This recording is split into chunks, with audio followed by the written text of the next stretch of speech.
Pour faire passer une personne qui était sur ses chiottes en train de scroller à mettre sa carte bleue sur un site qu'elle connaissait pas 3 minutes plus tôt, tu dois absolument maîtriser une compétence, écrire des scripts. Parce que ce que tu dis dans tes pubs, les mots que tu emploies, l'ordre dans lequel tu places tes idées, c'est l'essence même de ce qui donne envie aux gens d'acheter ton produit ou ton service. Et soyons honnêtes, les gens s'en foutent des valeurs de ta marque ou des caractéristiques de ton produit. Ce qui les intéresse, c'est savoir comment ce que tu vends va changer leur vie. Et si t'es pas capable de le retranscrire dans un script, tu n'auras jamais les résultats que tu désires. Je le sais parce que je suis l'ex-fondateur de la marque Lily Skin, j'ai généré plus de 25 millions d'euros de chiffre d'affaires et des scripts qui changent la trajectoire d'un business, j'en ai écrit des centaines. Donc dans cette vidéo, je vais te partager la structure exacte d'un script en 7 étapes que j'ai utilisé pendant des années et que j'enseigne aujourd'hui à tous les clients que j'accompagne. Étape numéro 1, le hook. Avant de rentrer en détail dans cette notion cruciale, il faut d'abord comprendre qu'un bon script, c'est un enchaînement de blocs qui vont faire passer une personne d'une pensée A à une pensée B. Et le premier état de pensée qu'on essaye de générer, c'est « j'arrête de scroller ». En copywriting, on appelle ça le hook. Le hook, c'est les 3 premières secondes d'une vidéo. C'est ça qui détermine si la personne regarde ta publicité ou continue de scroller. Autrement dit, c'est la porte d'entrée vers ce que tu vends. Et s'il n'est pas bien réalisé, tout ce que tu as fait derrière ne sert plus à rien. Donc la première chose pour faire un bon hook, c'est d'ouvrir une boucle de curiosité. En gros, c'est insérer un élément qui va pousser le cerveau à vouloir connaître la réponse. Imaginons que je veuille te vendre des carrés démaquillants réutilisables. Je pourrais te dire, ces carrés démaquillants sont super économiques, ou je pourrais aussi te dire, voici ma meilleure astuce pour économiser plus de 600 € sans rien faire. Selon toi, laquelle de ces deux phrases génère le plus de curiosité? Logiquement, c'est la deuxième, parce que ton cerveau il se dit, attends, une astuce pour économiser plus de 600 € sans rien faire, je veux savoir ce que c'est. La deuxième chose pour faire un bon hook, c'est de rajouter à la boucle de curiosité un élément visuel qui sort du lot. Un mouvement, un truc assez dingue, quelque chose qui va forcer le cerveau à s'arrêter. Et en matière de hook, tout est permis. Nous, le jour où on n'a plus hésité à se verser des seaux d'eau sur la tête ou à faire la roue en commençant de parler, c'est la période où nos résultats ont vraiment commencé à exploser. Attention, la dernière chose à respecter, c'est la cohérence. Parce que si j'ai une super boucle de curiosité, que j'ai un visuel fort, mais que la suite de ce que je vais montrer n'a rien à voir avec le début, la personne aura juste l'impression de s'être fait niquer et va pas regarder la suite. Et c'est ce qui nous emmène sur l'étape numéro 2, problème plus agitation. Le deuxième état de pensée qu'on cherche à générer chez la personne qui regarde la vidéo, c'est « Ah oui, c'est vrai, j'ai ce problème en fait ». Pourquoi? Parce qu'on n'achète jamais un produit sans raison, on achète toujours une solution. Et ton rôle en tant que marque, c'est de réveiller ce problème chez ta cible, qui est le plus souvent inconscient, pour qu'elle perçoive ton produit comme la solution évidente. Et pour y arriver, il est essentiel de bien connaître ton avatar, donc autrement dit, la personne la plus susceptible d'acheter ton produit, et de mettre en avant ce qui est émotionnellement douloureux pour elle et que ton produit va résoudre. Pour vendre nos pâtes démaquillants, on savait très bien que les gens ne les achèteraient pas juste pour en avoir chez eux. Ils les achèteraient pour avoir une plus belle peau, gagner du temps, transformer une corvée en plaisir, et on appuyait sans cesse sur ces problèmes qu'on avait repérés au préalable chez notre avatar. Une fois que tu as repéré ton problème et que tu l'as inséré dans ton script, c'est important de l'agiter. Parce que juste mentionner le problème n'est généralement pas assez fort pour vraiment donner envie de le régler et donc d'acheter le produit. En gros, il faut rendre le problème encore plus problématique. Donc si je t'explique que les cotons jetables polluent, ça c'est mon problème, mais c'est pas encore assez fort pour vraiment avoir envie de le régler. Par contre, si je viens l'agiter et que je te dis que pour cultiver 1 kg de coton, il faut 4000 litres d'eau, qu'il est fabriqué en Inde et qu'il est transporté en bateau puis en camion jusqu'à ton supermarché pour que juste tu retires ton rouge à lèvres, là, c'est plus du tout la même chose. Et maintenant qu'on a planté le problème et qu'on l'a agité, on arrive sur l'étape numéro 3, l'introduction de la solution.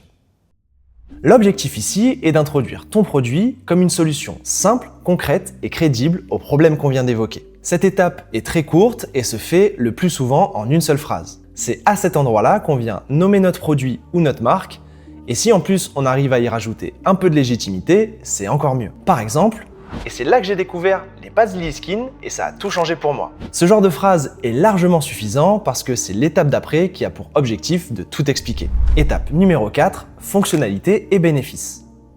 Chaque produit dispose de fonctionnalités, de bénéfices directs et de bénéfices émotionnels. Imaginons qu'on vende un aspirateur. Sa fonctionnalité, ça va être qu'il fait 3000 watts. Le bénéfice direct, ça va être du coup qu'il aspire extrêmement bien. Et le bénéfice émotionnel, ça va être que tu vas pouvoir te sentir bien chez toi, même si tu as des animaux ou des enfants. Quand on prend la décision d'acheter, c'est avant tout une décision émotionnelle qu'on vient rassurer par des éléments rationnels.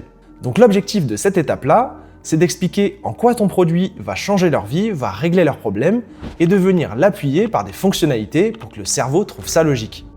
Le plus efficace pour que ça s'intègre parfaitement dans le cerveau de ton prospect, c'est de faire une sorte de ping-pong, un aller-retour entre les fonctionnalités et les bénéfices. Par exemple, parce qu'ils sont réutilisables plus de 3600 fois, fonctionnalité, ces pads me permettent d'économiser plus de 600 €, bénéfice direct. Et pour aller plus loin, on vient appuyer ça par un bénéfice émotionnel.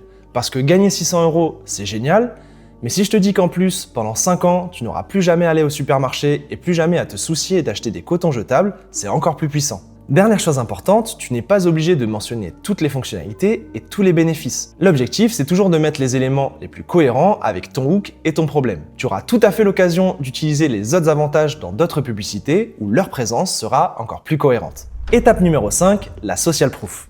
Les gens sont tellement bombardés de pubs toute la journée que lorsque quelqu'un essaye de leur vendre quelque chose, ils pensent toujours qu'ils vont se faire arnaquer. Donc l'objectif de cette étape, c'est de créer une relation de confiance en montrant que d'autres personnes ont déjà testé, approuvé ou aimé ton produit. Et là, pas besoin de faire trop long. Une simple phrase comme « Je les ai testés pendant une semaine et sincèrement, j'ai été bluffé », ça suffit largement à créer de la confiance car on a l'avis sincère de l'utilisatrice qui fait la publicité. En revanche, si c'est une pub tournée par le fondateur, tu peux tout à fait mettre en avant les quantités vendues, le nombre de clients, les notes Trustpilot. Le seul objectif de cette étape, c'est de déclencher la pensée « Ah, apparemment, ça marche aussi pour d'autres personnes ». Étape numéro 6, objection et garantie.